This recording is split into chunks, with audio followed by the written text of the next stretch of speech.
Hello everyone, कैसे हो आप सभी। देखिए, आज हम बात करेंगे क्लास 10th का चैप्टर 6 है। मैं ये मानता हूँ कि हर बच्चे के लिए सबसे हार्ड अगर कोई चैप्टर है तो वो चैप्टर 6 ही है, त्रिभुज वाला चैप्टर। ठीक है ना। तो उस पर आज हम बात करेंगे और उसमें भी सबसे बेस्ट थ्योरम थेल्स थ्योरम पे अपन बात करेंगे। थेल्स प्रमेय को अपन यहाँ पर सिद्ध करेंगे और बारीकी से एक एक इसके छोटे छोटे स्टेप सारे आपको क्लियर करवाऊंगा मैं आपको। बट मेरा ये आपसे निवेदन है कि इस प्रमेय को अपन अच्छे से समझेंगे। वीडियो थोड़ा सा लंबा होगा, बिल्कुल होगा, समझने के लिए समय चाहिए होता है और इसको आराम से एक एक बात मैं आपको क्लियर कराता जाऊंगा। अगर यदि आपको ये थ्योरम समझ में आती है तो आप इस चैनल को सब्सक्राइब करें। क्योंकि इससे जो भी नेक्स्ट जो थ्योरम आएगी, क्योंकि अगर मैं कह रहा हूँ इसको कि ये जो पूरी प्रश्नावली आपको बहुत ही बेहतरीन तरीके से समझ में आने वाली है। उसका एक आप एग्जांपल इस थ्योरम से ले सकते हो।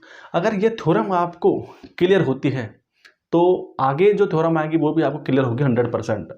लेकिन अगर ये थ्योरम आपको समझ में आती है तो आप चैनल को सब्सक्राइब करना। सब्सक्राइब की इसलिए बोल रहा हूँ जिससे कि जो नेक्स्ट वीडियोस आएंगी, नेक्स्ट थ्योरम और इसके क्वेश्चंस बहुत हार्ड होते हैं, लेकिन बिल्कुल ही सिंपल वे में आपको मैं यहाँ पे एक्सप्लेन करने वाला हूँ जिससे कि आपको सारी बातें समझ में आएंगी।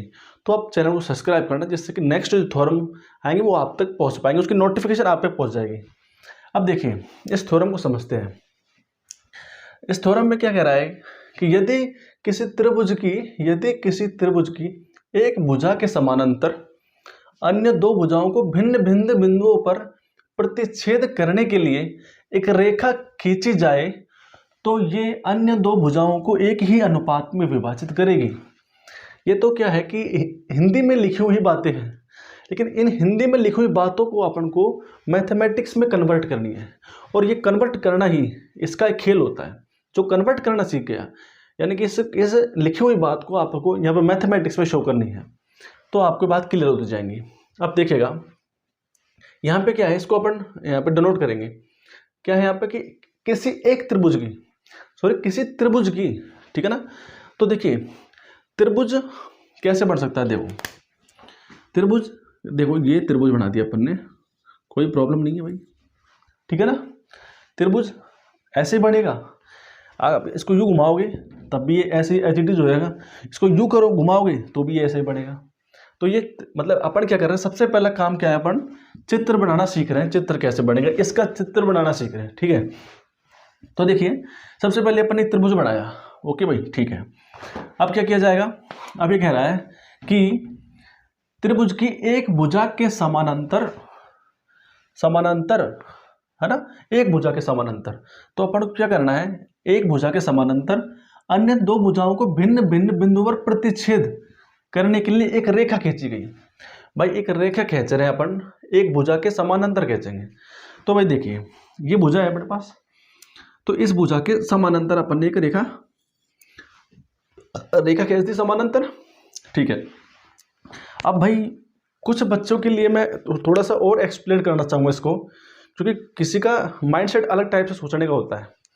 कुछ बच्चों का क्वेश्चन भी ऐसा होता है, सर आपने इस रेखा के समानांतर ये रेखा खींच दी। तो बच्चे ऐसे कहते हैं कि सर, उनका क्वेश्चन ही होता है कि सर भाई आप इस रेखा के समानांतर खींच रहे हो ये रेखा, तो वो कहते हैं सर ये भी तो भुजा है दूसरी, क्या हम इसके समानांतर रेखा नहीं खींच सकते क्या। तो उनका जवाब है बिल्कुल आप कह सकते हो, ये भी चित्र बन सकता है इसका, ठीक है। अब कुछ कहते हैं सर इसके समानांतर खींच दी, इसके समानांतर खींच दी, तो क्या हम इस भुजा के समानांतर नहीं खींच सकते। तो भाई इसका जवाब भी ये है कि आप इस भुजा के समानांतर भी रेखा कह सकते हो। मतलब क्या, मतलब ये है कि इस थ्योरम का ये भी चित्र बन सकता है, ये भी बन सकता है और ये भी बन सकता है। लेकिन बात अब ये आती है कि जितने भी बुक्स हैं 10th क्लास की, जितने भी पासबुक, संजीव पासबुक, एक्सीलेंट, कहीं भी कोई भी हो, किसी भी कोचिंग सेंटर का मटेरियल हो, उसमें चित्र यही दिखाई देगा आपको। क्यों भाई, ये क्यों नहीं बनाए। इसका जवाब ये है कि भाई बन तो तीनों में से कोई भी बना सकते हो, लेकिन इसको इसलिए बनाते हैं कि जिससे इसको समझने में और सोल्व करने में थोड़ी सी सहूलियत होती है, आसानी होती है, इसलिए इस त्रिभुज को बनाया जाता है। तो इसलिए हम इस त्रिभुज को बनाएंगे, ठीक है, सभी इस त्रिभुज को बनाते हैं, ये भी बन सकते हैं। अब आगे बढ़ते हैं अपन लोग। तो ये अपन ने एक त्रिभुज बनाया और इस त्रिभुज के समानांतर एक रेखा खींच दी, ठीक है ना। ये सीधी रेखा जाना खड़ा है, इसको अपन को बिल्कुल सीधी रेखा समानांतर खींचनी है। ये पर फिर से इसको खींच देते हैं, कोई बात नहीं। देखिए ये अपने पास एक त्रिभुज है, कोई इशू नहीं है, और एक इसके समानांतर एक रेखा खींच देते हैं अपन, बिल्कुल ही सीधी। ये इसके समानांतर रेखा खींच दिया अपन ने, ठीक है भाई, कोई बात नहीं। अब चित्र बनाना सीख लिया अपन ने। सेकंड क्वेश्चन क्या है कि क्या यह प्रमेय समबाहु त्रिभुज पर ही लागू होती है।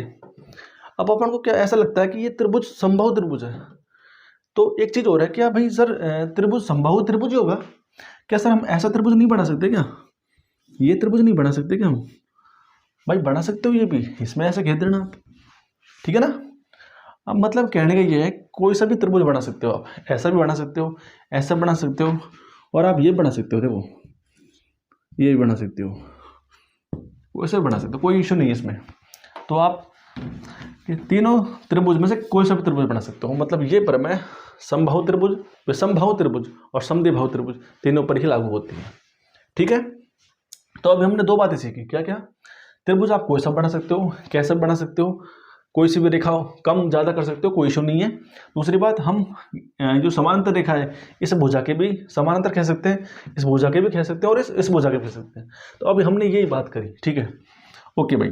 अब लेकिन इस पर क्या नाम लिख देता है, तो स्टार्टिंग में ए ही आता है, फिर बी आता है, फिर सी आता है, फिर डी आता है, और उसके बाद ई आता है, ठीक है ना। अब हमने इस भुजा के समानांतर खींच दिया, तो अपन ने ये इस पर डिनोट कर सकते हैं, ठीक है, कोई बात नहीं। अब हम क्या कह रहे हैं, इसका मतलब समानांतर शब्द का मतलब सीखेंगे। बट भाई समांतर है ना, देखो ये क्या कह रहा है कि एक भुजा के समानांतर अन्य दो भुजा। अब देखो ये रेखा के समानांतर अपन ने खींची, अब इस रेखा के अलावा दो भुजा बच रही है, ये और ये। तो ये जो समांतर रेखा है, इस भुजा को और इस भुजा को भिन्न भिन्न बिंदुओं पर प्रतिच्छेद करती है ये, ठीक है ना, कोई बात नहीं। लेकिन ये समानांतर, अब इस समानांतर शब्द को अपन को समानांतर शब्द को मैथमेटिक्स में लिखना है। अब कैसे लिखेंगे भाई, देखिए दो रेखा है वो आपस में समांतर है। कौन कौन सी रेखा है, एक तो ये वाली रेखा है ये, और एक ये रेखा, ये दोनों आपस में समांतर है। तो समांतर शब्द को गणित में कैसे लिखेंगे, देखिए ये शब्द, ये जैसे ये भुजा है, तो भुजा के दो बिंदु होते हैं, इस भुजा के दो बिंदु कौन कौन से हैं, एक तो बी और एक सी, ठीक है ना। तो इस भुजा के जो दो बिंदु हैं इसको लिख दीजिए आप, बी सी एक साथ लिख दिया, ठीक है। और समानांतर का ये होता है सिंबल, तो ये दो डंडे खेलते हो तिरछी करके। अब इस भुजा के समानांतर ये भुजा है, तो इसके दो बिंदु कौन कौन से हैं, अंतिम बिंदु डी ई, तो हम ऐसे देख सकते हैं क्या, डी और ई, ये हमने लिखना सीख लिया, ठीक है भाई। अगर मान लीजिए ऐसा होता, मैं ऐसे कह रहा हूँ कि इसको थोड़ा सा आराम से देखिए, समझ में आएगी पूरी थ्योरम, रटने की जरूरत नहीं पड़ेगी, ठीक है ना, समझ में आ जाएगी। अब देखो मान लीजिए कि ऐसा होता, तो क्या होता, ए बी सी डी और ई। तो भाई इसको कैसे लिखते हैं, देखिए सर ये दोनों रेखाएं क्या है, समानांतर है, समानांतर है ना, तो क्या कहते हैं भाई, देखो अब क्या करेंगे अपन, अब इसको कैसे लिखेंगे, समानांतर कैसे लिखेंगे, देखो समानांतर कौन कौन सी भुजा है, ये भुजा और ये भुजा, दोनों भुजा समांतर है। तो इस वाली भुजा के अंतिम दो बिंदु कौन कौन से हैं, ए बी, ठीक है, उसके बाद सिंबल, और इसके समानांतर ये भुजा है, तो उसको क्या लिखेंगे, डी और ई। लिखना सीख गए अपन। एक उदाहरण ले लेते हैं, देखिए कमजोर से कमजोर विद्यार्थी के लिए मैं ये वीडियो बना रहा हूँ, जिसको समझ में आ रही है वो स्किप कर सकता है ना, सबको ध्यान में रखकर ये वीडियो बनाई जा रही है, समझ में नहीं आता तो मेरी गारंटी है। अब आगे देखिए, एक और बनाते हैं, पढ़िए। अब की बार ये वाले इसको कर लेते हैं, अब की बार थोड़े से ये चेंज करेंगे, P Q R S and T. अब इसको लिख के बताइए भाई, ध्यान रखना ये दोनों रेखा क्या है, समांतर है। इसको कैसे लिखेंगे, देखिए हमको ये मालूम है कि ये दोनों भुजा, ये वाली भुजा और ये वाली भुजा समांतर है। तो इस वाली भुजा के अंतिम दो बिंदु देखिए, ये वाली भुजा यहाँ से चलती हुई यहाँ पे एंडिंग कर रही है, तो एक बिंदु है पी, और ये दूसरा बिंदु ये क्यू, तो हम क्या करेंगे, सबसे पहले इन दोनों को ले लेंगे, क्या, पी और क्यू। अगर यहाँ पे जो मिल जाए ए और बी होता तो ए भी लिख देता पी क्यू की जगह पे, ठीक है, इसके पी क्यू लिख दिया। अब इसके बाद सिंबल लगा दो समांतर का। उसके बाद में इस रेखा के समांतर ये वाली भुजा है, तो इस भुजा के अंतिम दो बिंदु कौन कौन से मिल रहे हैं भाई, एस और टी। तो ये लिख सकते हो आप एस और टी। तो ये बात क्लियर हो गई आपको कि आप समांतर ये लिखना सीख गए, लिख सकते हो आप दो भुजाओं के, ठीक है, ओके। अब आप अपन बात करते हैं अनुपात लिखना, कि भाई अनुपात का मतलब क्या है। ये क्या कह रहे थे वो, कि समानांतर जो रेखा है ना, वो अन्य दो भुजाओं को एक ही अनुपात में विभाजित करेगी। एक ही अनुपात में विभाजित करेगी मतलब दोनों का अनुपात बराबर होगा। अनुपात कैसे लिखते हैं, अनुपात ऐसा होता है, दो संख्या लीजिए आप, उसको बट्टे के ऐसे लिख दीजिए, अनुपात होता है। वैसे ही हम क्या करेंगे, अन्य दो भुजा, ये भुजा तो समानांतर वाली है, इसके अन्य दो भुजा कौन कौन सी बच रही है, एक तो ये बच रही है और एक ये बच रही है, ठीक है, ठीक। अब अन्य दो भुजाओं को एक ही अनुपात में, अब हम क्या करें, अन्य दो भुजा ये दोनों भुजा हैं, अब इसको हम अनुपात में लिखेंगे। तो सबसे पहले पहली जो भुजा ये कंप्लीट ए बी है, इसको अनुपात में लिखेंगे। अनुपात का मतलब क्या, ये कि जो समानांतर रेखा आपने ये खींची है, खींचने से क्या होता है कि ये जो ए बी है वो दो टुकड़ों में टूट गए। कैसे भाई, एक डंडी है, मान लीजिए ए बी, उसको बीच में से तोड़ रहे हैं, इसका नाम है सी। तो उसको कैसे लिखेंगे अपन, अनुपात के रूप में। भाई उसको ऐसे लिखेंगे, यहाँ से लेकर के यहाँ तक, एक तो टुकड़ा ये हो गया और एक टुकड़ा यहाँ से लेकर के यहाँ तक, तो एक टुकड़े का नाम हो गया ए सी बटे, अनुपात में लिख रहे हैं इसलिए। अनुपात का मतलब है कि इसके नीचे लिखो, अनुपात का मतलब ये होता है। तो दूसरा टुकड़ा क्या है, बी सी, तो बी सी को खाली लिखूंगा मैं, बी सी को यहाँ पे लिखूंगा मैं, ये सही है, ठीक है ना। ऐसे नहीं लिख सकते अपन कि ए सी बराबर सी बी, ये गलत हो जाएगा। अनुपात का मतलब है बट्टे के रूप में लिखना। अब आइए देखिएगा, अब हमने ये भुजा है, इसको क्या लिखना है, अनुपात के रूप में लिखना है। अब अनुपात में कैसे लिखेंगे भाई, ये भुजा, इसको अलग कर लेता हूँ मैं, ये अलग आ गई, ठीक है, ऊपर ए है, नीचे बी है और ये बिंदु डी है। तो इस भुजा को अनुपात में कैसे लिखेंगे भाई, लिखिए, दो टुकड़े हुए ना, पहला टुकड़ा कौन सा है, ए डी, पहला टुकड़ा तो ये रहा ए डी, तो ए डी लिख दीजिए, और अनुपात का मतलब ये डंडी, ठीक है। उसके बाद दूसरा टुकड़ा कौन सा है, ये डी बी, तो डी बी, ये लिख दिया अपन ने इस भुजा का। अब ये दूसरी भुजा अपन ने ये अलग कर दी, इसका नाम ए सी और बीच में कौन है, ई। इसको लिखो भाई, कैसे लिखोगे, दो टुकड़े, एक टुकड़ा ये, एक टुकड़ा ये, एक टुकड़े का नाम भाई, इस वाले टुकड़े का नाम क्या है, ए ई, तो ए ई, इसको अनुपात में लिखना है तो इसलिए डंडी खींच दी। अब दूसरा टुकड़ा कौन है, ई सी खींच दिया, तो एक तो ये हो गया, एक ये हो गया। ये क्या रहा है कि एक ही अनुपात में, मतलब दोनों अनुपात क्या बराबर होंगे, मतलब इन दोनों कैसे लिख देंगे अपन, इनके बीच में बराबर का साइन लगा देंगे। तो एक्चुअल में क्या बना, ये ए डी बी बराबर ए ई और ई सी, ये। तो इस लाइन को अपन ने यहाँ से लेकर के यहाँ तक की लाइन को अपन लिखा, मैथमेटिक्स में ऐसे लिख पाएंगे अपन लोग। तो इस यहाँ से लेकर के यहाँ तक की लाइन का मैथमेटिक्स रूप ये है, ठीक है ना। तो अब आगे बढ़िए, अब आप, तो हमने क्या देखा, चित्र बनाना सीख लिया, चित्र बना दिया अपन ने, ठीक है। उसके बाद में प्रमेय संभव त्रिभुज पर लागू कि नहीं, सब पे, है ना। समांतर शब्द का अपन ने देख लिया, क्या, इन दोनों को A D parallel B C, और अनुपात में लिखना सीख लिया अपन ने। अब अपन इसको हल करेंगे भाई। देखिए, मैं बार बार कह रहा हूँ फिर से अगेन कि वीडियो बड़ी हो सकती है लेकिन समझ में आपको 100% आएगा, ठीक है। अब आगे देखिए, अब इसको हम हल करेंगे। हल में क्या है, सबसे पहले क्या लिखना होता है अपन को, जब भी थ्योरम लिखोगे ना, थ्योरम को प्रूफ करोगे, तो सबसे पहले लिखोगे दिया है, ओके। देखिए, अब मैं बताता हूँ आपको, इस थ्योरम में देख करके पता कैसे लगेगा कि हमको क्या दे रखा है, ठीक है। देखिए, ये जो एक शब्द है तो से पहले जो भी लिखा हुआ है ना, ये इसको बोलते हैं दिया हुआ में लिखना होता है। लेकिन ऐसा नहीं कि एज इट इज इसको उतार के रख दो, नहीं, यहाँ से लेकर के और यहाँ तक हमको दिया हुआ है, लेकिन इसको लिखना है किसमें, मैथमेटिक्स रूप में, ठीक है भाई, ओके। मैथमेटिक्स में कैसे लिखेंगे, देखिए, हमको ये कहा गया कि एक भुजा के समानांतर, समानांतर क्या है, एक रेखा खींची, मतलब इस भुजा के समानांतर एक रेखा खींची ये, तो भाई समानांतर शब्द है ना इसमें, तो कैसे लिखेंगे इसको, देखो भाई ये भुजा इस भुजा के समानांतर है, मैंने लिखना सिखाया था, कैसे लिखोगे भाई इसको गणित में, कैसे लिखोगे, इस भुजा के अंतिम दो बिंदु कौन है, BC, तो BC, पैरेलल का साइन ये रहा, और फिर क्या लिखोगे, इसके दूसरी रेखा ये है, इसके अंतिम दो बिंदु DE, तो इसके पैरेलल के DE, ओके, ये लिख दिया अपन ने समानांतर, मतलब ये रेखा इस रेखा समांतर है, ये रेखा इस रेखा के समांतर है, ओके, ये अपन को दिया हुआ है, ठीक है। मैं शॉर्ट में करवा रहा हूँ जिससे क्या रटना ना पड़े।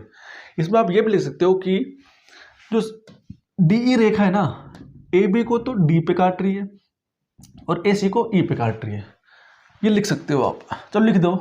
देखो भाई इस रेखा को, मतलब इस भुजा को D पे काटा, इसको E पे काटा, ठीक है, तो लिख दीजिए लिखना चाहो तो कि AE रेखा भुजा ये वाली भुजा का नाम क्या है, A और B, AB को कहाँ पे काट रही है, D पे, AB को D पर काटती है, ठीक है भाई, और AC को, है ना, और भुजा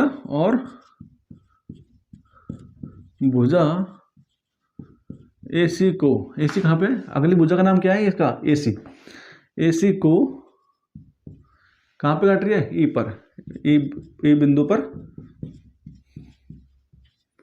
बिंदु पर काटती है, ठीक है, कोई रटने की जरूरत नहीं पड़ रही, सब यहीं से लग रहे हैं, कुछ भी रटने की जरूरत नहीं पड़ी, समानांतर शब्द दे रखा है, ये लिख दिया, और ये इस प्रकार ये लिख दिया, कुछ रटने की जरूरत नहीं पड़ी, यहीं से लिखा है अपन ने। अब दिया हुआ के तो के पहले सब लिख दिया, अब हमने क्या लिखना है, सिद्ध करना क्या, अब देखो भाई सिद्ध क्या करना है, इस तो के बाद वाले को देख लो, उसको सिद्ध करना है।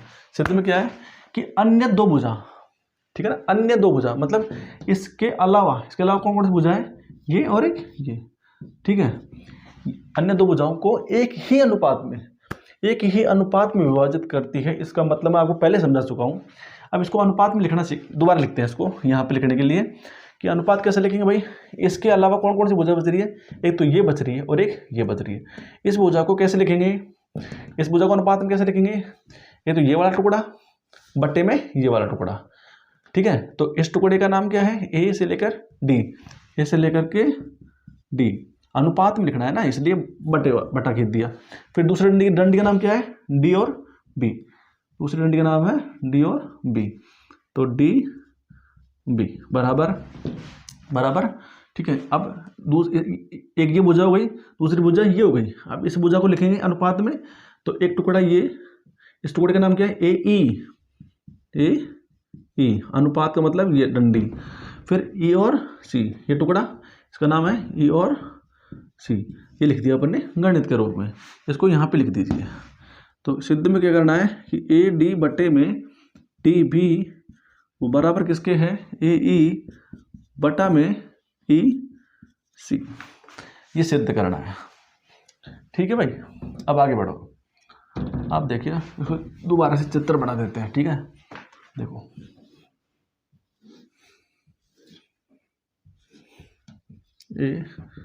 ABCD और E।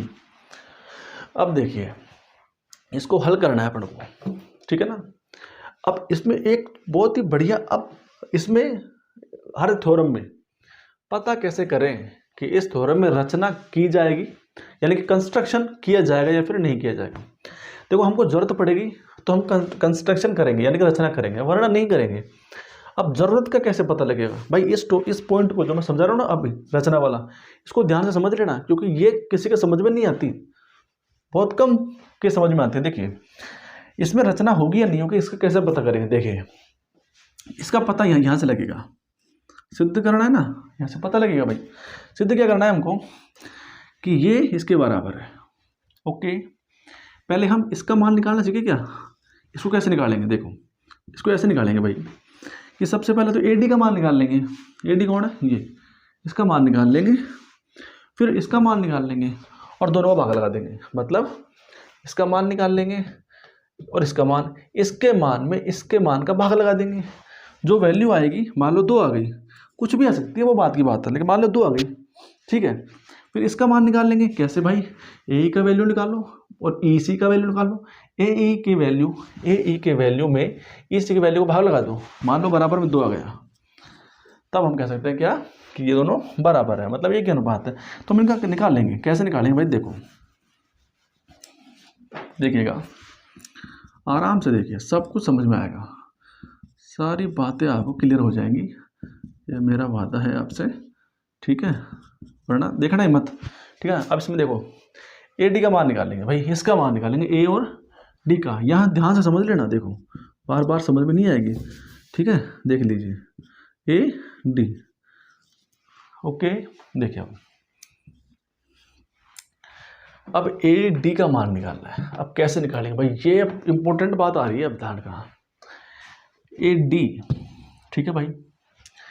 ए डी का मान कैसे निकालें, तो ए डी का मान निकालने के लिए क्या है, ए डी किसकी भुजा है, ए डी त्रिभुज की भुजा है। ए डी किसकी भुजा है, त्रिभुज की भाई, ए डी त्रिभुज की भुजा है, ध्यान से समझ लेना इसको। अब त्रिभुज की भुजा है, ओके। तो त्रिभुज की भुजा का भुजा निकालने के लिए कोई फॉर्मूला होता है क्या अपने पास, कोई आइडिया नहीं है मेरे को, है ना। देखिए क्या करें फिर, लेकिन त्रिभुज के क्षेत्रफल का फॉर्मूला हमको आता है। क्या होता है भाई, त्रिभुज का क्षेत्रफल यानी कि एरिया ऑफ ट्राइंगल बराबर क्या होता है, 1/2 आधार यानी कि बेस, ऊंचाई इंटू की यानी हाइट। ये फॉर्मूला हमने पढ़ा हुआ है भाई, ओके, ठीक है। तो ये फॉर्मूला आता है हमको त्रिभुज का क्षेत्रफल का। अब हमको क्या निकालना भाई, ए डी, ए और डी, इसमें आधार और ऊंचाई चाहिए। तो देखिए इस त्रिभुज को मैं अलग कर देता हूँ, कैसे, इस त्रिभुज को मैं यहाँ बना देता हूँ, कैसे कि ए और सॉरी त्रिभुज बना दीजिए यहाँ पर, ए डी और ई। इस त्रिभुज का क्षेत्रफल निकालने के लिए क्या होता है, हमको एक ऊंचाई यानी कि ऊंचाई का दूसरा नाम होता है लंब, ऊंचाई की जरूरत पड़ेगी। तो ऊंचाई की जरूरत पड़ेगी, तो ऊंचाई कैसे निकाले भाई, देखिए यहाँ पर देखिए, इसमें तो आधार है, आधार और एक ऊंचाई है, ठीक है। यानी कि देखिए इस त्रिभुज, ये त्रिभुज मैंने यहाँ बना दिया, नाना खड़ा है, ऊपर वाला त्रिभुज यहाँ बना दिया। यहाँ देखिए क्या इस त्रिभुज में ऊंचाई है, ऊंचाई अभी नहीं है हमारे पास, ऊंचाई अभी नहीं है, ठीक है। तो आधार है क्या हमारे पास, आधार किसको कहते हैं, त्रिभुज की तीनों भुजा हैं, त्रिभुज की तीनों भुजा में से एक भुजा आधार होगी, एक भुजा आधार होगी, ठीक है। तो हमने क्या करना है, हमने आधार किसको मानना है, ए डी को ही मानेंगे। क्यों, देखिए ए डी को अपन ने आधार मान लिया, ठीक है ना। आधार का मान क्या हो गया अपने पास, आधार का मान तो पता लग गया अपन को, क्या, ए डी, ठीक है, ओके। अब देखिए, अब अगर अपन ने आधार इसको मान लिया तो हमेशा जो लंब है वो आधार के ऊपर ही आता है।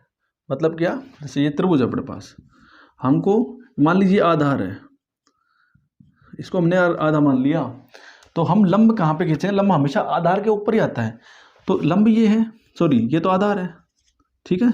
तो लंब कहाँ से आएगा, इस रेखा, इस भुजा के दोनों बिंदुओं को छोड़ दो और जो तीसरा बचता है वहां से परपेंडिकुलर यानी कि सीधे लाइन खींच दो एक, कैसे, ऐसे तक, ये खींच दिया अपन ने। वैसे ही क्या करेंगे अपन लोग, यहाँ देखिए, यहाँ हमने इसको आधार मान लिया ए डी को, तो इसके दोनों, इस भुजा के दोनों बिंदु तो काम आ गए। तो अब जो लंब कहाँ से आएगा, ई बिंदु से आएगा, ठीक है। तो इसको बिल्कुल ही परपेंडिकुलर खींचना है, मतलब सीधी खींच दीजिए, खींच देते हैं। देखिए आराम से समझिए, बहुत ही शानदार टॉपिक है, समझ में नहीं आता, लेकिन अगर आप आराम से देखोगे ना लास्ट तक तो समझ में आएगा, मेरा वादा है आपसे। ये अपन ने साइन लगा दिया परपेंडिकुलर का, इसका नाम कुछ भी रख दो, इसका रख दो एम, ओके, ठीक है भाई। तो देखिए यहाँ पे आइए, देखो आराम से इसको देखना। देखिए हमने ए डी की वैल्यू, तो यहाँ पहले इसका बात कर रहे हैं अपन, यहाँ में हम जैसे कि इसको मैं यहाँ लिख देता हूँ कि ए डी बटे में डी और बी, पहले इसकी बात कर रहे हैं, ठीक है ना।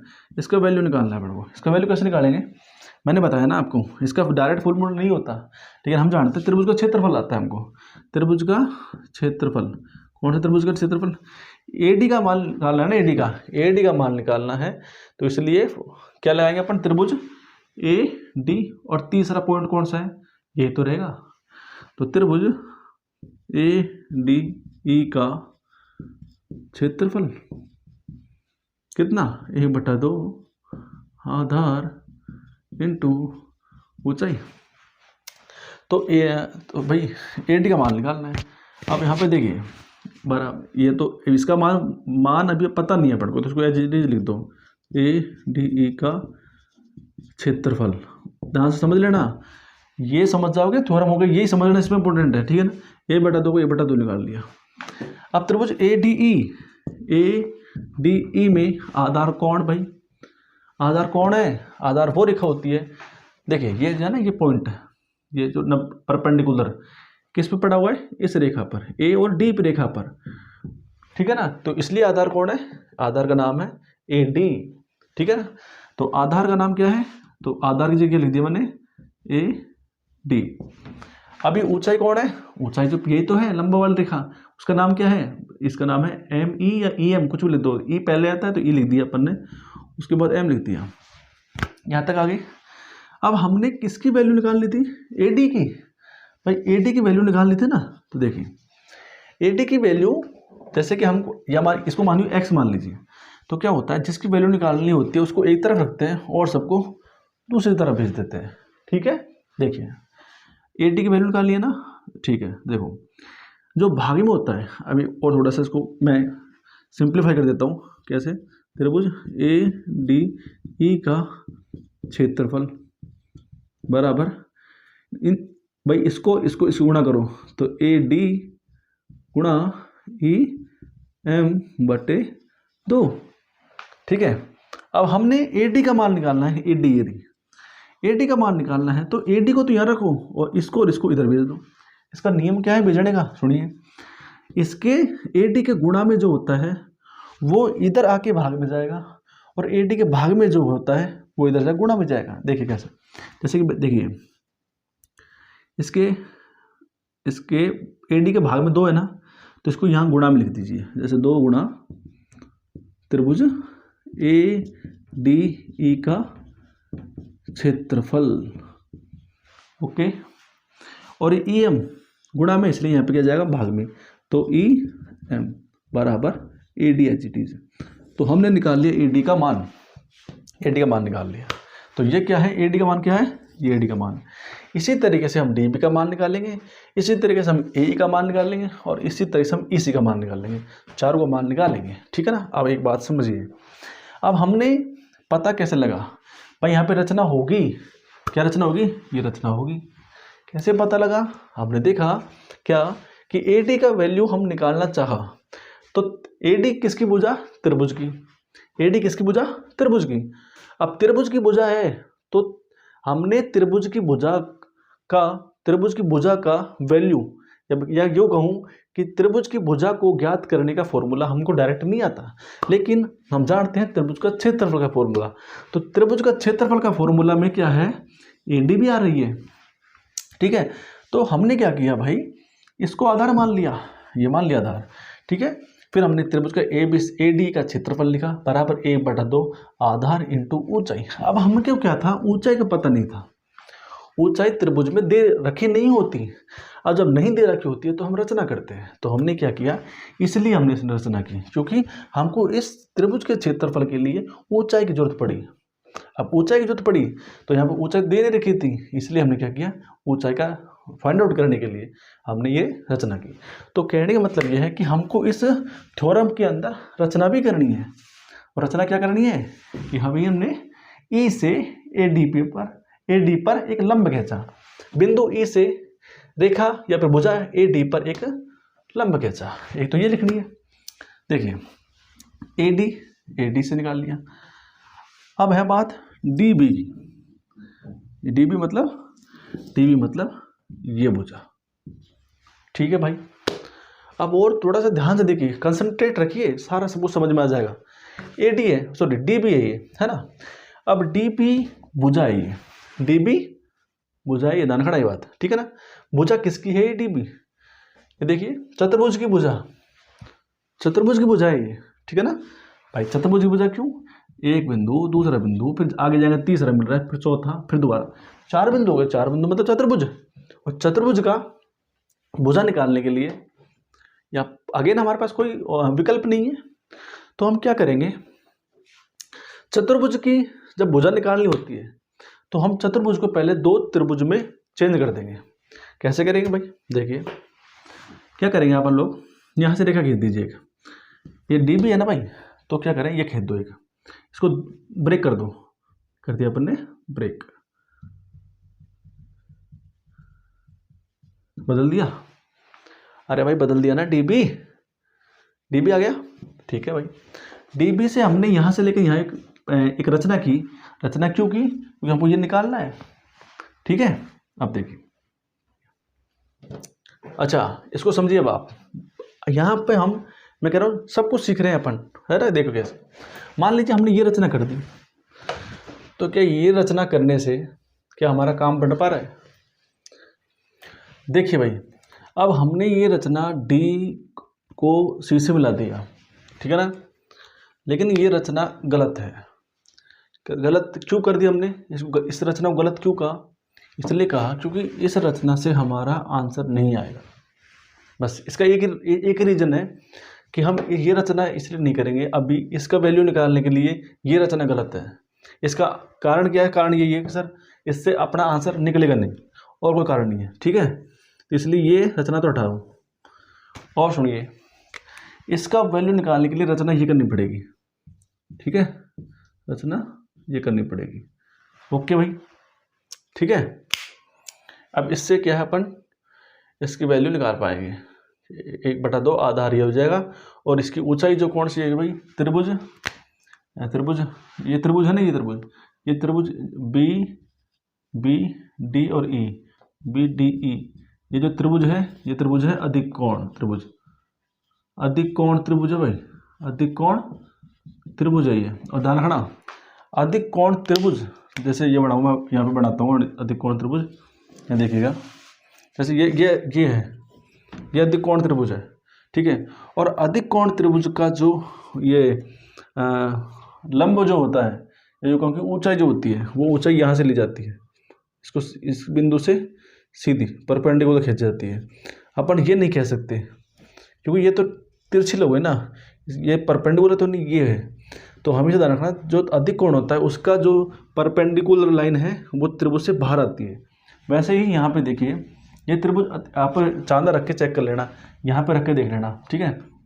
तो ये त्रिभुज है ना, ये वाला BDE, ये अधिक कोण है। अधिक कोण है इसके, इसलिए इसका जो परपेंडिकुलर लाइन क्या कहलाएगी? परपेंडिकुलर लाइन EM कहलाएगी यहाँ पर, ठीक है। तो इसलिए अपन इसको सोल्व करेंगे आगे, ठीक है। जैसे कि DB का वैल्यू निकाल के देख लेते हैं। DB का वैल्यू निकाल के देख लीजिए भाई। DB के लिए क्या करेंगे? इस DB के लिए देखो, DB के लिए क्या करेंगे? DB के लिए फिर वही लगाएंगे क्या? त्रिभुज का क्षेत्रफल। त्रिभुज का क्षेत्रफल क्या होता है भाई? त्रिभुज का क्षेत्रफल का फॉर्मूला क्या है? BDE। त्रिभुज BDE का क्षेत्रफल बराबर 1/2 आधार इंटू ऊंचाई। तो देखिए भाई, इसको दोबारा ऐसे एच डी लिख दीजिए। देखो लिख देते हैं, त्रिभुज BDE का क्षेत्रफल बराबर 1/2 आधार का मान क्या है भाई? आधार का मान यही है, आधार का मान D और B है। क्यों? क्योंकि ये लाइन देखो, ये आगे बढ़ाई इसको, तो ये लाइन तो है, ये लाइन पे ही, इस लाइन पे ही तो परपेंडिकुलर, इसलिए इसकी वैल्यू की, आधार की वैल्यू क्या है? DB। तो DB इंटू एच का मान क्या है?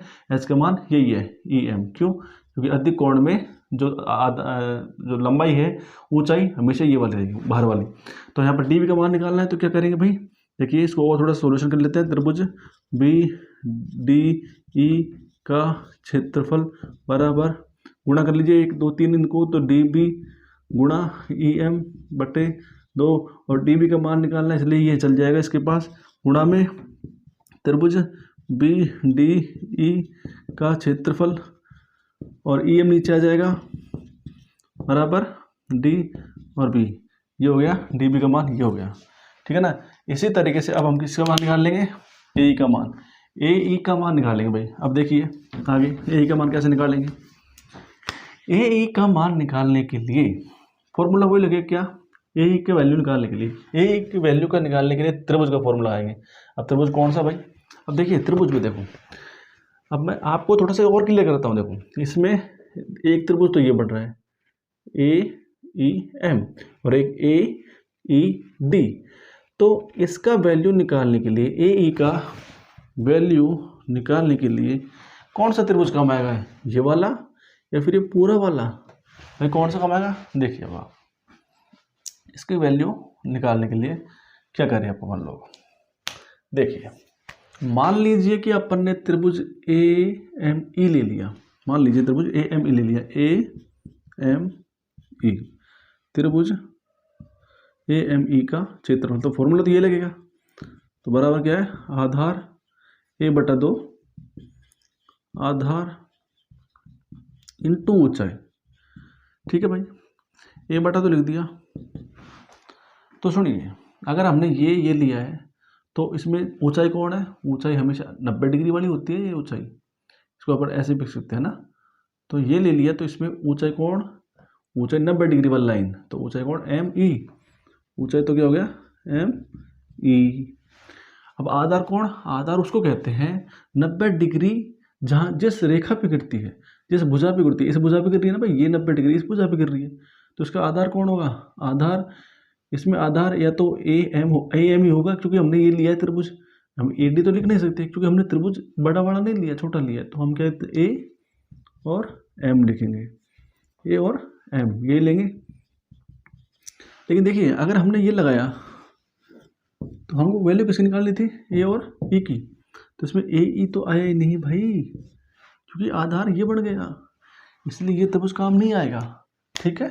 अब देखो आगे, इसीलिए हम क्या लेंगे, बड़ा त्रिभुज लेंगे, और बड़ा त्रिभुज लेंगे तो जैसे हमने पहले लिया था ना बड़ा त्रिभुज लिया था, उसमें इस भुजा का मान निकालने के लिए हमने एक रचना की थी। रचना क्या की थी कि इस बिंदु से इस बिंदु पर लंब खींचा था। इसी प्रकार अब दोबारा बड़ा त्रिभुज लेना पड़ रहा है हमको, ए ई डी, तो इसमें इस भुजा का निकालने के लिए इस बिंदु से हमको लंब खींचना है। रीजन क्या, रीजन जैसे इसमें रीजन आपने देखा, पीछे देख लीजिए, वैसे ही इसका रीजन है, तो इसके लिए रचना ये करनी पड़ेगी, ठीक है। ओके, इसको नाम दे दो एम के बाद एन, ठीक है। तो जैसे इसका निकाला था उसी प्रकार उसका निकाल लेंगे, कैसे भाई, 1/2 आधार इंटू ऊंचाई 1/2 आधार कौन हो जाएगा आपके पास, ए ई, क्यों, क्योंकि ये 90 इस पे गिर रहा है, तो ए ई हो गया, और ऊंचाई कौन हो जाएगा आपके पास, डी और एन, डी एन हो जाएगा, ठीक है। तो किसका मान निकालना था, ए ई का, तो ये गुणा में जाएगा, ये गुणा में जाएगा, ये भाग में चल जाएगा इधर साइड, तो जैसे पहले निकाला था वैसे निकलेगा, ठीक है। अब आप आगे बढ़िए, अब हमको किसका मान निकालना है, ईसी का मान निकालना है। ईसी का मान, जब हमने बी डी का मान निकाला था तो यहाँ से रचना की थी, अब हमने ईसी का मान निकालना है तो ये रचना करनी पड़ेगी, तो ये कंप्लीटली ये चित्र बनेगा, ठीक है। तो अब आगे देखिए आप लोग, तो हमने देखा कि रचना की जरूरत पड़ी हमें, सिर्फ समझने के लिए किया था मैंने, ये इतना सिर्फ आपको लिखना नहीं है, मात्र समझाने के लिए इतना बड़ा कर दिया था मैंने। तो यहाँ पे सिद्ध क्या करना था, ए डी बटे में डी बी बराबर ए ई बटे में ई सी। तो रचना देखिए, रचना क्या किया अपन ने, रचना सुन लीजिए भाई। अच्छा, हमने ये की कि हमने पहले ये जो है ना, ये वाली भुजा, ये वाली रचना की थी अपन ने। तो रचना क्या कहते हैं, इसमें रचना क्या की कि ए जो ई एम है ना, ई एम लंब वाली रेखा है, तो ई एम लंब है किस पर, ए डी पर। तो ये लिखना है कि ई एम ए डी पर लंब है, ठीक है ना। तो क्या लिखेंगे, लिखेंगे क्या कि ई एम किस पर, ए डी पर, ई एम ए डी पर लंब है, ई एम ए डी पर लंब। एक मिनट रुको,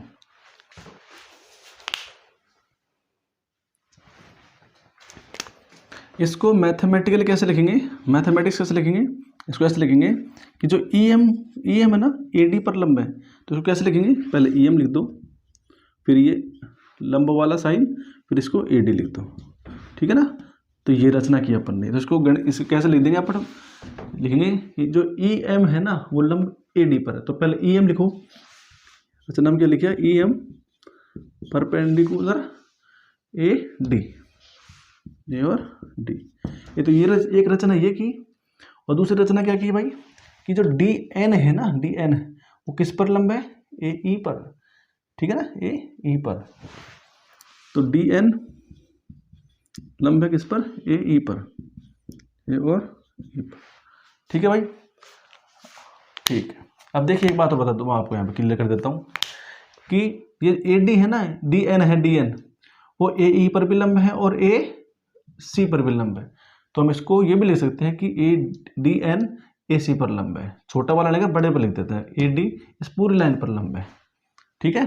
तो ये लिख सकते हो कि डी एन ए सी पर लंब है, और इसी तरीके से जो ये ई एम है वो ए बी पर लंब है, तो इसको ए बी कर देना, ठीक है। छोटा टुकड़ा ले लेकर के बड़ा, ए डी ने करके बड़ा कर देना, ठीक है। अब देखिए ये रचना की हमने एक तो, ठीक है। दूसरी रचना क्या की, बी को ई से मिलाया, बी को ई से मिलाया और डी को सी से मिलाया, है ना। तो बी को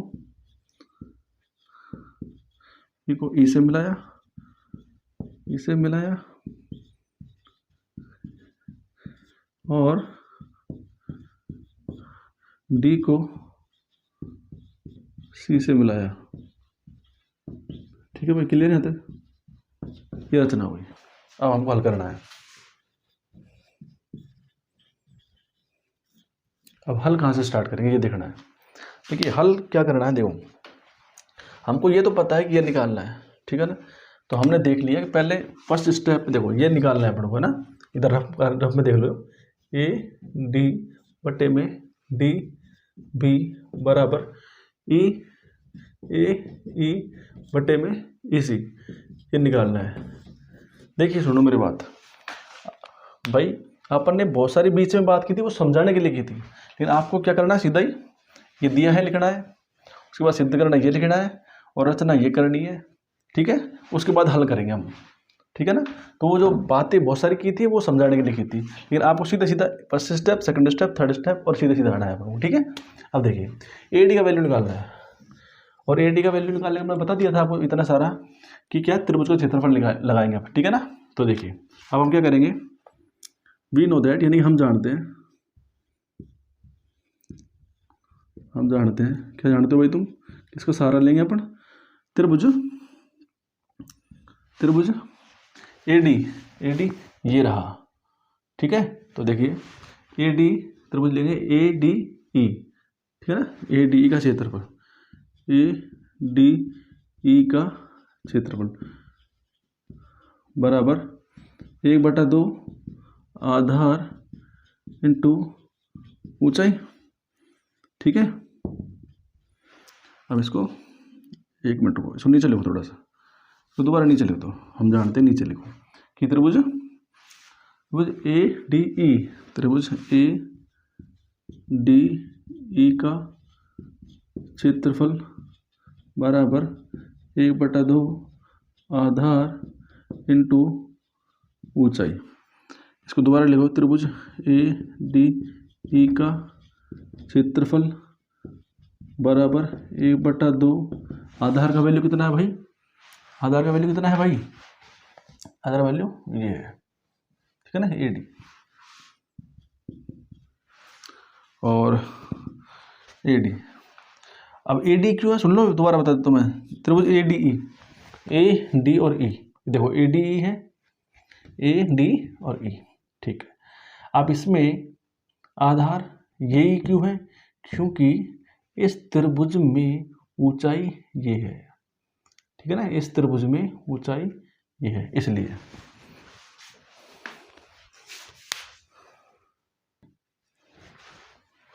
देखिए काम करते हैं अपन लोग, आप ये पहचान नहीं पाओगे आधार कौन है ऊंचाई कौन है। ठीक है ना, बड़ा कॉम्प्लिकेटेड हो गया। तो आप क्या करोगे, जब यहाँ से स्टार्ट करोगे ना, तो इसको दो रफ काम है ये, रफ काम क्या, इसको दो भागों में बांटना। इस त्रिभुज को दो भागों में बना देना। कैसे? देखो, दो बना देना। एक ये बनाया, ये किया, ये खेद दिया, ए बी सी। एक और बना दो। ये आपका रफ वर्क है, ये रफ में काम करने का है ये सब चीज़, जैसे आपको याद रहे। ए बी सी, डी इसमें है, डी ई इसमें है, डी और ई। ठीक है, अब देखिए हमने ए डी का मान निकालने के लिए रचना किसकी की थी? ई एम की थी। तो आप सिर्फ क्या करें, ये करते हैं, ये फिर देखो, ये देखो, यहाँ से पता लग जाएगा ई एम और ए बी, ई एम और ए बी। तो क्या करेंगे, पहले इसका काम में लेना। तो ये रचना की थी ना, तो वो रचना इसमें आ गई। कैसे कि जो ई एम है, ई एम, इसमें ई एम है ना, ई एम, तो ई एम वाला ये रचना कर लेना इसके अंदर। इसमें कौन सा है फिर? D N, D N, D N कौन सा है? ये वाला, ये रचना इसमें कर देना ऐसे बड़े। ठीक है भाई, ओके। और इसमें ये, इस वाले में ये रेखा बनाई, पर ये रेखा बनाए, तो इसमें कौन सी बढ़ेगी? ये वाली रेखा। ठीक है, ध्यान रखना, ये वाली रेखा बनेगी। और उसमें ये रेखा बनेगी। ठीक है भाई, ये ध्यान रखना बस, अब काम हो जाएगा। ठीक है, तो अब देखिए इसका वैल्यू निकालने के लिए तो आपको काम आएगा ये वाला, और इसका वैल्यू निकालने के लिए आपको क्या काम आएगा? दूसरा वाला। ठीक है भाई, अब देखो ए डी का वैल्यू निकालना था, तो त्रिभुज हमने ये काम लिया, ये वाला काम लिया, ए डी लिया, ए डी लिख दिया, क्षेत्रफल ये बटा आधार ऊंचाई। ठीक है, अब देखो आधार का मान कौन है? आधार, इसमें देखो आधार कौन है, इस ए डी में आधार कौन? लंब वाली रेखा ये है। तो देखो ये तो एक बिंदु है, और इस बिंदु से जा रही है यहाँ, तो इसके दो बिंदु ये रहे, तो ये क्या है? आधार। तो ए डी, ये डी, और ऊंचाई कौन? ऊंचाई लंब वाली रेखा कौन? M E, M E. यहाँ से देख सकते हो कौन है? ये M E, M E, M कैसे एक बात है। अब आप देखिए हमको इसमें किसका मान निकालना था भाई? ए डी का मान निकालना था ना। देखिए मैंने आपको पहले भी सिखा दिया था, ये निकालना है ए डी ई का क्षेत्रफल बराबर इन तीनों, इसको गुणा कर लो, तीनों को गुणा करने पे क्या आएगा? ए डी गुणा में एम ई बटे में 2। फिर क्या करोगे? देखिए ये 2 इसके गुणा में, इसके भाग में आएगा, ए डी तो इधर रह जाएगा, इसको गुणा में लेके आओ, 2 गुणा त्रिभुज ए टी ई का क्षेत्रफल बटे, इसमें बटे में कौन आएगा? एम ई, क्योंकि इसको तो यहाँ पे ए डी को तो रखना ही है, तो ये त्रिभुज ए समीकरण आ गई। ठीक है, ओके। ए डी का मान आ गया, ए डी का मान। अब डी बी का मान, डी बी कौन है? ये भाई है डी बी। ओके, तो इसमें भी क्या लगेगा? त्रिभुज डी बी ई का क्षेत्रफल। ठीक है ना, त्रिभुज बी डी ई, त्रिभुज बी डी ई का क्षेत्रफल बराबर, पुनः हम जानते हैं। ठीक है, देखो बराबर 1/2 आधार इंटू ऊंचाई। तो त्रिभुज बी डी ई का क्षेत्रफल बराबर 1/2 गुणा आधार का मान क्या है भाई यहाँ पे? अब देखो इसमें देखना है आधार कौन सा है। ठीक है, देखो ये देखो आप, ये लंब है ना, लंब, ये देखा, ये लंब वाली थी। ठीक है ना, तो देखो लंब के बाद ये भुजा थी और आगे बढ़ के ये भुजा है, तो आधार कौन होगा? ये, मतलब ये भी होगा आधार और ये भी होगा आधार, तो यहाँ पे कौन आधार होगा? D B. तो क्या लिखेंगे डी बी गुणा ऊंचाई कौन होगी, ऊंचाई यही रहेगी as it is M E, ठीक है ना। इसको देख लो, डी बी का मान निकालना है, इसको कर लो वैसे एज इट इज इसके जैसे कर लेना। त्रिभुज बी डी ई का क्षेत्रफल बराबर 2 इसके गुणा में आ जाएगा, एम इसके भाग में आ जाएगा और ए डी बी यहाँ रह जाएगा। समीकरण 2 ये कैसे आया, ये रूल होते हैं, ठीक है ना। आप आगे आ जाइए, देखिए अब क्या करेंगे, इसका मान आ गया, इनका तो मान आ गया, इसका मान नहीं आया अभी अलग अलग का मान आया है, पूरे का मान निकालो भाई। इसका क्या करें, ए डी ऊपर है तो ए डी कहाँ पे है, ए डी ये रहा, तो ए डी लिख दो, बटे में कौन है ए डी डी बी। तो मतलब क्या, ऐसे लिख दीजिए कि समीकरण 1 में समीकरण 2 से, या फिर ऐसे मत करो, ऐसे कर दो, क्या समीकरण 1 डिवाइडेड बाई समीकरण 2, ठीक है ना, भाग लगाना है अपन को, ठीक है। देखिए अब कैसे लगाएंगे, देखिए ऐसे मत लिखो, ऐसे लिखो, समीकरण 1 डिवाइडेड बाई समीकरण 2, ठीक है ना। समीकरण 1 समीकरण भाग लगा दिया, देखो अब आगे, अब 1 में 2 का भाग लगाइए, 1 में 2 का, 1 में ही 2 का भाग क्यों लगा रहे हैं, क्योंकि ए डी में डी बी का भाग लगाना है, इसलिए ए डी में डी बी का भाग लगाएंगे। तो क्या हुआ, देखो इसको लिखो पहले, 2 गुणा त्रिभुज ए डी ई का क्षेत्रफल बटे एम ई बराबर ए डी, ठीक है, बराबर ए डी। अब देखो भाग लगाना है ना, अब इसको इसके नीचे लिखेंगे, ये बड़ी वाली लाइन, ठीक है, 2 गुणा त्रिभुज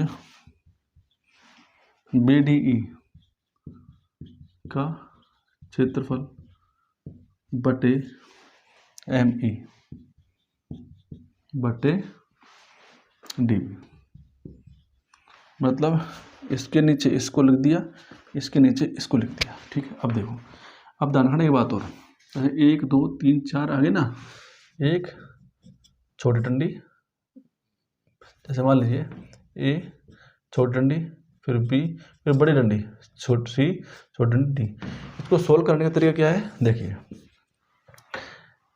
ए डी के ऊपर आ जाएगा, तो ए गुणा डी लाइन, और ये बी नीचे आ जाएगा सी के पास, तो बी सी ऐसे हो जाएगा, ठीक है।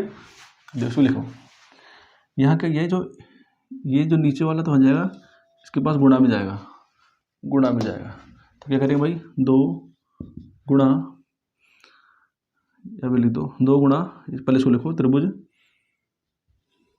ए डी ई का क्षेत्रफल गुणा में एम ई बटे, ये इसके पास आ जाएगा, तो क्या लिखेंगे, 2 गुणा त्रिभुज बी डी ई का क्षेत्रफल गुणा में एम ई बराबर क्या हो जाएगा, ये ऐसी चीज ए डी बटे में डी बी, 2 से 2 कट जाएगा, एम ई से एम ई कट जाएगा, देख तो क्या आ जाएगा, ए डी बटे में डी बी बराबर त्रिभुज ए डी ई का क्षेत्रफल बटे में त्रिभुज बी डी ई का क्षेत्रफल, समीकरण 3, ठीक है। इसको उतार लेना, ओके, स्क्रीनशॉट ले लो, इसको उतार लेना। अब आगे देखिए,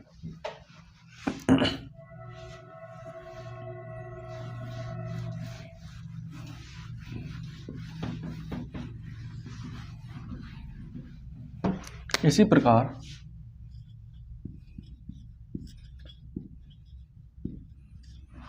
आप क्या करेंगे, इसकी बात करेंगे, और इसके लिए ये त्रिभुज काम में आएगा।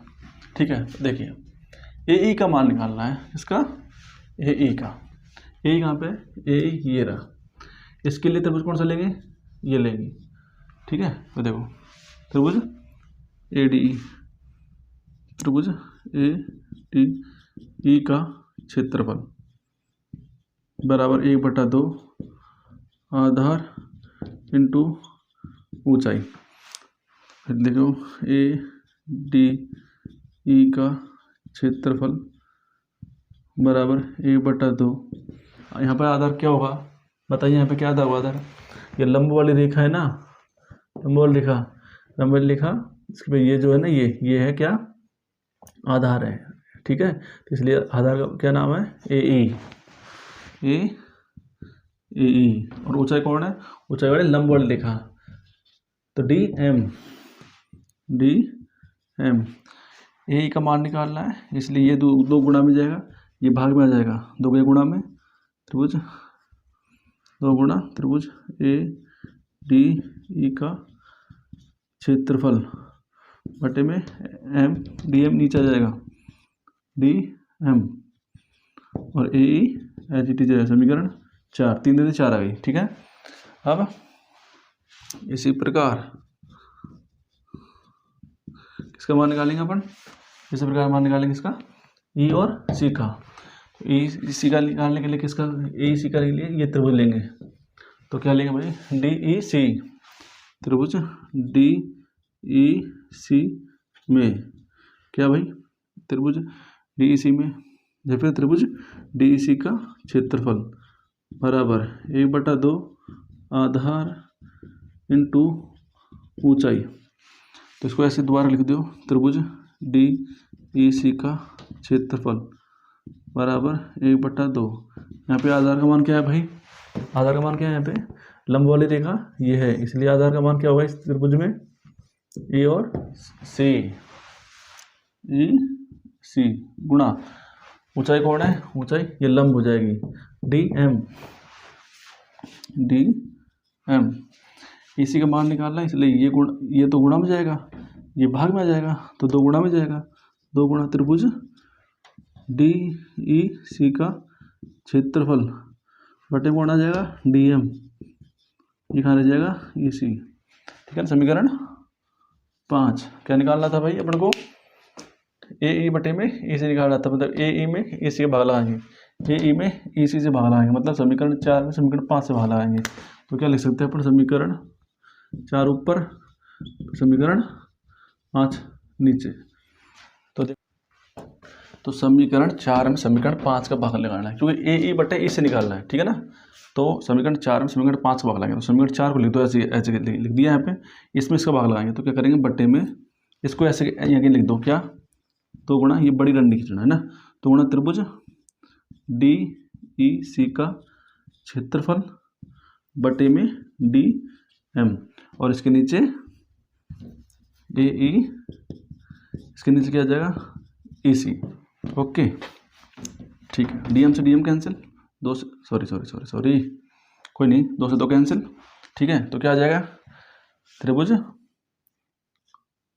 ए डी ई का क्षेत्रफल बटे में ये वाला आ जाएगा, त्रिभुज डी ई सी का क्षेत्रफल बराबर में कौन, ए ई और ई सी। ठीक है, समीकरण, इसको समीकरण ना देंगे अभी। ठीक है, अब यहाँ से यहाँ आ जाएंगे। ठीक है, देखो अब आगे देखिए, समीकरण 3 अपने पास क्या थी पता है आपको, देखिए समीकरण क्या थी अपने पास 3, समीकरण 3 देखना जाकर के पीछे आपको मिल जाएगी। समीकरण 3 थी अपने पास, ए डी त्रिभुज, समीकरण ये 3 देखना, ये मिल जाएगी आपको, त्रिभुज ए डी ई का क्षेत्रफल, ठीक है, बटे में त्रिभुज बी डी ई का क्षेत्रफल बराबर ए डी बटे में डी बी, ये समीकरण 3 मिलेगी आपको। ठीक है ना, ठीक, देखो यहाँ समीकरण 6 मान लीजिए इसको, तो देखो हमने ए डी इसका मान निकाल लिया और इसका मान निकाल लिया। तो हमको इन दोनों के बराबर कब होंगे, जब ये दोनों बराबर होंगे, मतलब LHS बराबर तो ये RHS दोनों बराबर होंगे। देखो त्रिभुज ADE का क्षेत्रफल, त्रिभुज AD का क्षेत्रफल, ये दोनों बराबर है, सही है, ठीक है। और त्रिभुज BD का क्षेत्रफल यहाँ पे क्या है, DEC। अगर यहाँ पे भी दोनों सेम हो जाएंगे तो ये पूरा सेम हो जाएगा, और ये दोनों सेम है तो ये ऑटोमेटिक सेम हो जाएंगे। तो क्या करना है अपन को, इन दोनों सेम करना है। सेम का तरीका क्या है, देखो त्रिभुज देखो DEC कहाँ पे बना हुआ है, DEC यहाँ, सॉरी DEC यहाँ पे बना हुआ है, और त्रिभुज BD यहाँ बना हुआ है। ये दोनों कहाँ बना हुआ है, दोनों त्रिभुज समांतर रेखाओं के मध्य बने हुए हैं। और जब दो त्रिभुज समांतर रेखाओं के मध्य बने होते हैं तो उनका जो क्षेत्रफल बराबर होता है, ये परिमेय होती है। अब समान आधार व समान समांतर रेखा के मध्य त्रिभुजों का क्षेत्रफल समान होता है, ठीक है ना। तो देखिए ये त्रिभुज मतलब DEC और BDE दोनों किसमें एक आधार और एक ही समांतर रेखा के मध्य बने हुए हैं, इसलिए इन दोनों का क्षेत्रफल बराबर होता है। ये प्रमेय होती है, प्रमेय से सिद्ध है ये चीज, इसलिए ये लिख दिया। ये क्यों लिखा, क्योंकि हमको BDE को DEC के बराबर में लिखना है, इसलिए इस प्रमेय का काम लिया। उसके बाद समीकरण 7 से इससे समीकरण 6 में मान रखने पर समीकरण 6 मान रख दिया। तो क्या किया अपन ने, DEC की जगह क्या लिख दिया, BDE लिख दिया। तो इसलिए क्या बन गया ये समीकरण, इसको यहाँ लिखा देखो एज इट इज, ADE और AE ऊपर आ गया, इसकी जगह लिख दिया क्या BDE, और ये एज इट इज आप क्या लिखा समीकरण 3 और समीकरण 8 से, समीकरण 3 समीकरण 8 से ये दोनों बराबर, क्योंकि LHS बराबर है इनके, इसलिए इनके RHS भी बराबर हो जाएंगे। तो ये फाइनल कंप्लीट है, ओके।